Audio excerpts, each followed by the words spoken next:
दोस्तों, जैसा कि हम जानते हैं कि यूक्रेन और रशिया के बीच में बहुत ज्यादा हालात खराब हो चुके हैं और युद्ध चल रहा है। इसी बीच नेपाल की गवर्नमेंट ने भी इस पर अपनी प्रतिक्रिया दी है, क्योंकि रशिया के प्रेसिडेंट व्लादिमीर पुतिन ने मिलिट्री ऑपरेशन यूक्रेन के ऊपर कर दिया है, जिसका आज दूसरा दिन है।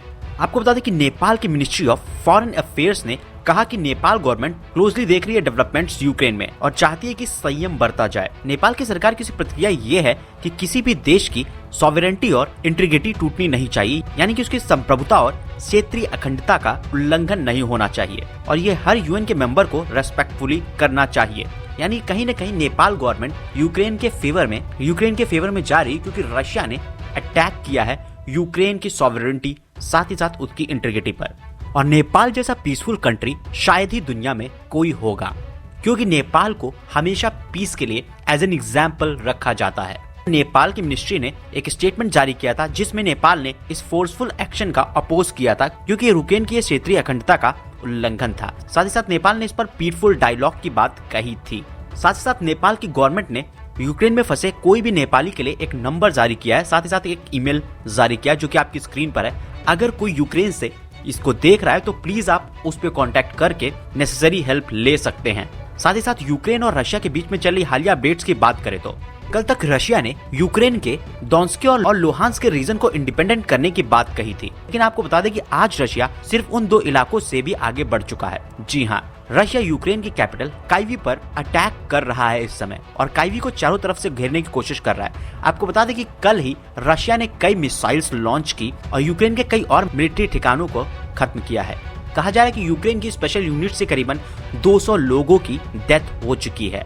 साथ ही रशिया लगातार ये कह रहा है कि वो कोई भी रेजिडेंशियल एरिया को टारगेट नहीं कर रहा है, लेकिन कई ऐसी फुटेज देखने को मिली है जहां पर नॉर्मल रेजिडेंशियल एरिया पर मिसाइलें दागी गई हैं और इससे कई लोगों की जान गई है। बताया जा रहा है अभी तक कि 137 लोग इसमें मारे जा चुके हैं, जो कि आम लोग हैं, और करीबन 316 घायल हैं अब तक जो रिपोर्ट्स आई हैं। लेकिन आंकड़े इससे भी ज्यादा हो सकते हैं, क्योंकि अभी इमरजेंसी की सिचुएशन है और ये काउंटिंग नहीं हो सकती। उस पर अमेरिका और वेस्टर्न कंट्रीज ने कोई बड़ा कदम नहीं उठाया है, सिर्फ रशिया पर सैंक्शंस ही लगाए हैं।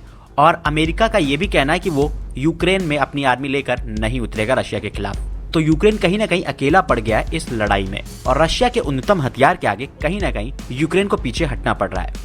साथ ही साथ यूक्रेन के प्रेसिडेंट जेलेंस्की ने ये कहा है कि इंटरनेशनल कम्युनिटी को कुछ और करना चाहिए सैंक्शंस के अलावा। आपको बता दें कि यूक्रेन के प्रेसिडेंट अभी भी यूक्रेन की कैपिटल में है और अमेरिका और कई और कंट्रीज का कहना है कि प्रेसिडेंट जेलेंस्की हमारे देश आ सकते हैं, लेकिन प्रेसिडेंट जेलेंस्की यूक्रेन को छोड़कर नहीं जाना चाहते। साथ ही साथ आपको बता दें कि यूक्रेन के लोकल लोगों को भी हथियार दिए गए हैं रशिया की आर्मी से लड़ने के लिए।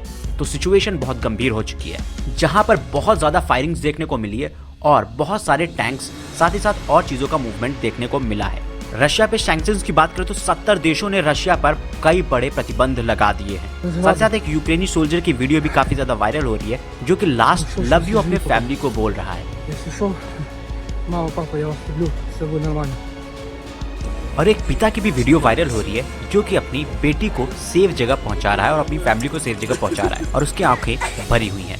और इसी के साथ रशिया के खिलाफ रशिया में ही कई प्रोटेस्ट लोग कर रहे हैं और कई जगह पर हजारों की तादाद में लोग प्रोटेस्ट कर रहे हैं और कई लोगों को गिरफ्तार भी कर लिया गया है। बात करें रशिया की तो रशिया पहले कुछ इलाकों की ही बात कर रहा था, लेकिन रशिया पूरी आर्मी के साथ यूक्रेन को तीन तरफ से घेर कर तीनों तरफ से अटैक कर चुका है और यूक्रेन की कैपिटल में पहुंच चुका है।